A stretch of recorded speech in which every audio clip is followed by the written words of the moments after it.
Alhamdulillahi Rabbil Alamin Qayyumis samawati wal ardin Mudabbiril khalaiqi ajma'in Ba'ithir rusuli salatuhu wa salamuhu alaihim ilal mukallafin. Amma ba'd, jamaah pengawasan malam Jumat yang saya muliakan, alhamdulillah atas izin Allah Subhanahu wa taala malam ini kita kembali berjumpa dalam rangka ngaji. A'udzubillahi minasyaitonir rajim. Bismillahirrahmanirrahim. Qala al-musannif rahimahullahu ta'ala wa nafa'na bihi wa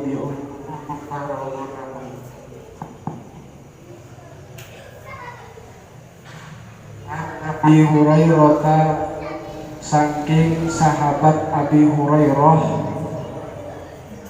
radhiyallahu ta'ala, mugi ridani sapa Allah ta'ala, anhu saking sahabat Abi Hurairah, anna Rasulullah setuhune Kanjeng Rasul sallallahu alaihi wa alihi wasallam, qala dawu sapa Kanjeng Rasul, man utawi sapane wong kana ana sapa man iku yu'minu beriman sapa man billahi kelawan Allah wal yaumil akhiri lan hari akhir, falyaqul maka becik ngomong sapa man khairon ingkang bagus, auliyasmut atawa becik meneng sapa man, waman lan utawi sapane wong kana ana sapa man iku yu'minu iman sapa man billahi kelawan Allah wal yaumil akhir lan hari akhir, fal yukrim maka becik mulyaaken sapa man jarohu ing tonggone man, waman lan utawi sapane wong kana ana sapa man iku yu'minu iman sapa man billahi kelawan Allah wal yaumil akhir lan dina akhir, fal yukrim maka becik mulyaaken sapa man dhaifahu ing tamune man. Rawahu riwayataken ing hadis sapa Al-Bukhari wa Muslim lan Muslim. Bapak Ibu dan saudara sekalian, Rasulullah Shallallahu Alaihi Wasallam pernah bersabda,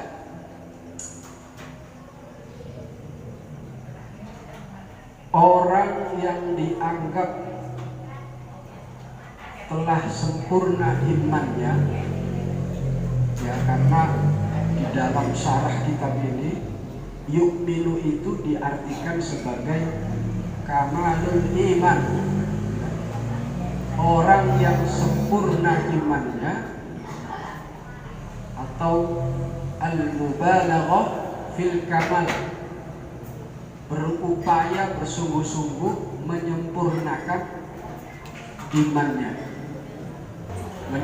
Imannya dianggap sempurna kalau diantaranya melakukan 3 hal. Yang pertama adalah falyaqul khairan, lebih baik mengucapkan perkataan yang baik-baik saja. Kalau nggak sanggup melakukan atau bicara yang baik-baik, mending diam saja.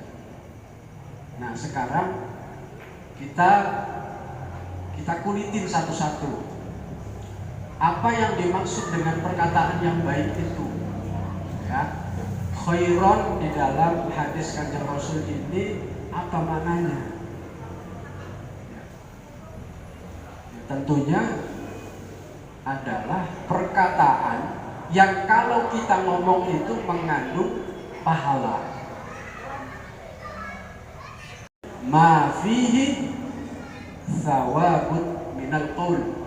Ada pahala di dalam ucapan yang kita keluarkan. Seperti tadi kita ngaji itu suaranya keluar dari lisan kita ngaji. Itu sama kebaikan itu. Sholawat, apalagi baca tasbih, ya, istighfar, itu kebaikan semua. Ma fihi thawabun minal qaul. Jadi ukurannya ucapan dianggap baik adalah kalau di dalamnya ada pahala. Nah, kalau misalkan tidak sanggup untuk berkata-kata yang baik, mending diam. Ya, liyasmut. Maksudnya bagaimana?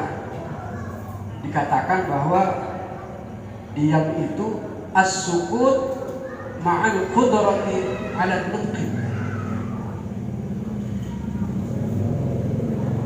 Maksudnya adalah sebenarnya kita itu sanggup nih ngomong, sanggup berbicara, sanggup ingin mengatakan sesuatu.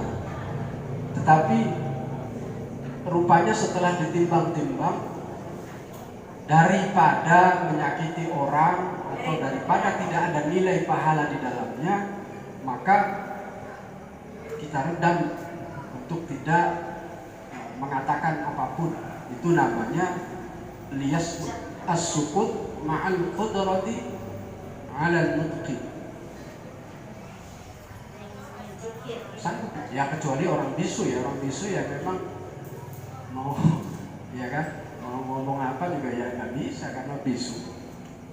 Kalau orang yang tidak bisu kan punya kemampuan untuk menyampaikan ucapan. Lebih baik diam kalau memang tidak punya manfaat pahala. Di Quran itu dikatakan ma yalfidu min qaulin illa ladaihi raqibun atid. Ya. Tidak ada satupun lafaz yang keluar dari mulut kita, yang diucapkan oleh lidah kita, yang tidak dicatat oleh dua malaikat yang selalu mendampingi kita. Yang di sebelah kanan mencatat yang baik-baik, namanya malaikat raqib, ya. Yang di sebelah kiri malaikat atid. Jadi jangan sembarangan bicara, karena biarpun tidak ketahuan sama orang yang dibicarakan, malaikat mah pasti tahu. Ada raqib, ada atid. Ma yalfidu min qaulin illa ladaihi raqibun atid.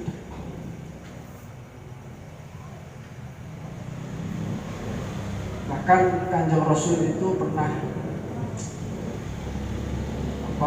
menyampaikan dalam sebuah hadisnya, ini agak keras ya. Amsik alaika lisanak, tahanlah lisanmu. Wa hal yakubbun nasu ala wujuhihim au ala manafirihim illa masa'id al-sinatihim. Jadi perintah untuk menahan lidah, untuk tidak mengeluarkan perkataan yang menyakitkan, fitnah, ya, kemudian yang tidak ada manfaatnya, itu ada kaitannya dengan nasib kita nanti di akhirat. Kata Kanjeng Rasul, gegabah dalam bicara itu hanya mengakibatkan kita panen akibat dari ucapan yang sudah kita lakukan menyakiti orang lain. Nanti di akhirat orang akan menemui pertanggungjawabannya di sana. Nah, kalau Kanjeng Rasul itu memberi isyarat lisan, sebenarnya kalau di era sekarang, di zaman ini, HP itu bisa juga menjadi seperti lisan. Banyak orang yang misalkan membuat tulisan di handphonenya kemudian dilaporkan dan dipenjara. Itu kan sama saja sih. Artinya Rasulullah ini menegaskan bahwa kita ini harus berhati-hati dengan semua anggota tubuh yang kita pakai, jawarih ya. Mau tangan, mau lisan, mau apapun lah, asal tidak dipakai untuk menyakiti saudaranya. Ini nanti kalau sampai itu kita lakukan berakibat fatal, kita akan panen akibat perbuatan kita menyakiti saudara. Bahkan saya pernah baca bahwa para ulama itu mengumpulkan afatul lisan, bahayanya lisan itu sampai 20 macam. Nah, ini banyak sekali bahayanya lisan. Berita-berita di televisi ada pembunuhan, ada orang melukai orang lain, itu kebanyakan bukan karena sebab yang lain, justru biasanya karena lisan, ya kan, diledek, dihina, misalnya begitu, akhirnya dendam, terjadilah pembunuhan. Semua berangkat dari lisan. Ya. Imam Syafi'i itu juga pernah memberikan wanti-wanti ya kepada kita semua. Idza arada syakhsu ay yatakallama fa alayhi ay yukaffira qabla kalami wa fi kalami. Orang, kata Imam Syafi'i, kalau mau ngomong itu ya, dia harus mikir dulu sebelum ngomong. Qabla kalami wa fi kalami, dan dia juga harus mikirin apa yang diomongkan.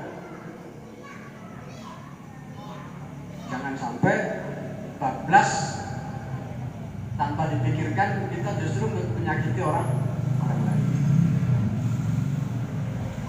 Sebagai penutup, saya ingin menceritakan sebuah kisah hikmah yang orang ini diabadikan namanya di dalam Al-Quran karena orangnya sangat arif dan bijaksana. Itu Luqmanul Hakim. Suatu ketika Luqmanul Hakim pernah diminta untuk menyembelih seekor kambing oleh raja, ya, diminta menyembelih seekor kambing oleh raja. Setelah disembelih, kemudian sang raja bilang sama Luqmanul Hakim, Mang Luqman, itu kambing tolong diambil dua bagian daging yang paling baik, kata raja. Pilih ya, pilih daging yang paling baik dari kambing yang kamu potong tadi. Siap sang raja. Akhirnya sama Mang Luqman ini diambillah dua daging. Yang pertama adalah lidahnya kambing. Yang kedua hatinya, dikasih ke sang raja. Sudah Luqman? Sudah. Oke. Sekarang kamu potong lagi Luqman 1 kambing, dan setelah kamu potong, kamu ambil 2 bagian daging yang paling jelek. Siap, Tuan Raja. Akhirnya sama Mang Luqman disembelihlah kambing dan diambil 2 bagian yang paling jelek. Diambillah lidah sama hati, diserahkan ke raja. Loh, kok sama saja? Tadi kamu menyerahkan bagian daging yang paling baik itu lidah dan hati. Sekarang kamu menyerahkan bagian yang paling buruk, paling jelek itu lidah dan hati. Ini bagaimana? Kata Luqman, inilah Tuan Raja, 2 benda ini, lidah dan hati, sangat menentukan ya keadaan seseorang. Kalau lidahnya jahat, buruk, hatinya buruk, jahat, itu pula akan berpengaruh kepada keadaannya. Nah, kalau lidahnya baik, hatinya baik, keadaannya juga akan baik-baik saja. Jadi itu tadi bahwa berhati-hatilah dengan urusan lidah ya. Urusan kita membicarakan orang. Ya paling tidak kita mengacak diri sendirilah. Kita ini sudah benar belum ngomongin orang? Kan begitu. Kebanyakan kan nggak mau mengacak diri sendiri. Jangan-jangan orang yang kita omongin lebih baik dari kita. Walaupun keadaannya secara ekonomi, secara kelihatannya ya tidak baik-baik saja, tapi boleh jadi dia lebih mulia di sisi Allah Subhanahu wa Ta'ala. Untuk penjelasan lanjutan dari hadis ini tentang tamu dan tetangga nanti akan saya sampaikan pada pertemuan yang akan datang. Wallahul muwaffiq ila aqwamit thoriq. Assalamualaikum warahmatullahi wabarakatuh.